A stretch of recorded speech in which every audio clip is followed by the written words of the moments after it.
Alright, now we're going to be focusing on the second part of our commonly confused words. Remember, this is going to be a three-part series. Now we're going to be in the second part. We've already had a preview to the first word we're going to look at, kind of accidentally at our bell word. But just as a reminder, most of you actually do really well with this one.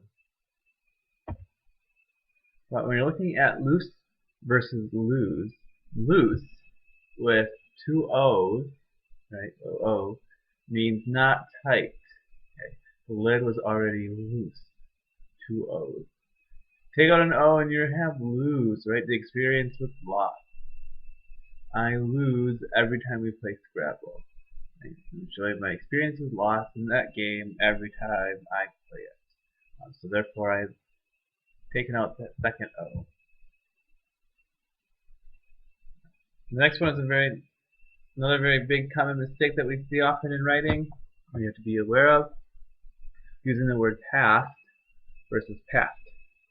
Okay, past, with an ED, is a verb, it's a past tense form of went by.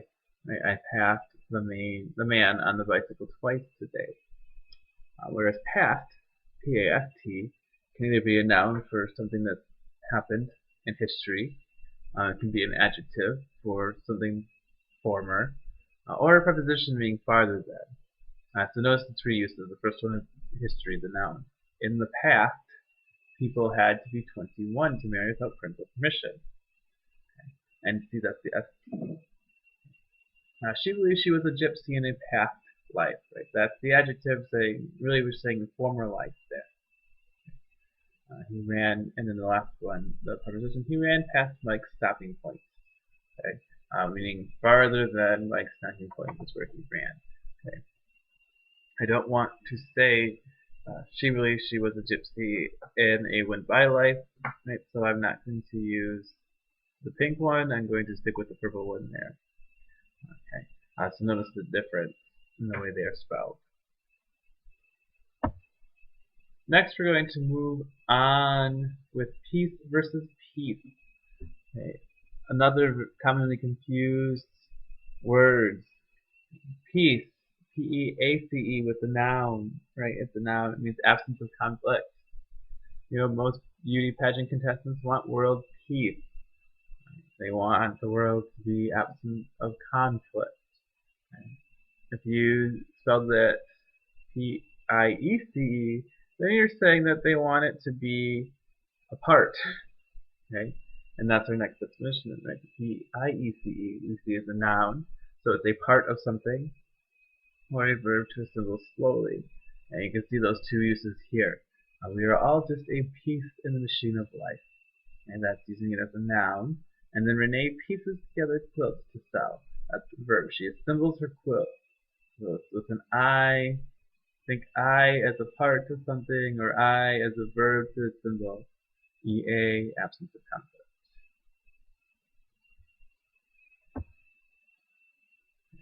Quite versus quiet. Again, where you put that E does matter. Right? I don't want to say the box was quiet heavy, because that doesn't make any sense. Right? We know that quite is an adverb, so it has to either describe verbs, adjectives, or other adverbs. Seeing heavy as an adjective, I can say the box was quite heavy. I can describe another adjective with an adverb. Quiet, on the other hand, is an adjective for showing silent or still. Okay, so it can only describe nouns. So if I'm putting it in front of a noun, the E has to be before the T. So the quiet river flowed lazily by the young woman. It wouldn't make sense to say the quiet river, because that doesn't really need to show a great extent. Okay, so the quiet river. Alright, another big one that's really frustrating to your English teachers. Than versus then. With an A, it's a conjunction. It's used for comparison. I jumped farther than Dan.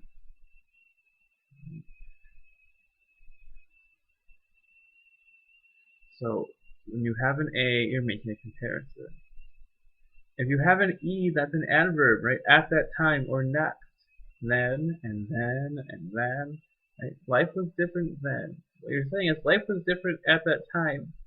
If I said life was different than with an A, now I have an incomplete sentence because I'm not making my comparison. Right? But I want to say life was different at that time, so I'm using it with an E. Life was different then.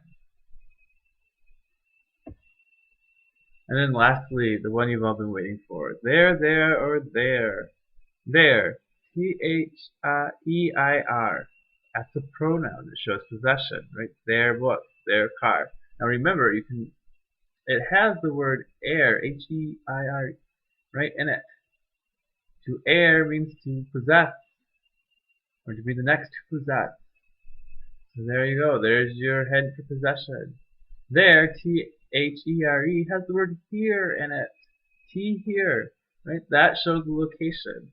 Here is a place, there is a place. It is there, at that location. And then, of course, there, T-H-E-Y apostrophe R-E, is a contraction for they are, right? They're driving up from Madison. So they are doing it. Now, when we notice there's an apostrophe, I see the word contraction. So it reminds me that, hey, I need to stop and think about this one, right? Because it should not be in my writing, because we know that contractions should not be in writing. All right. Now that concludes part 2 of the commonly confused words. And so you can expect part 3 next week, and to work up some of these words, plus some of the part 1 words as well in your practice work.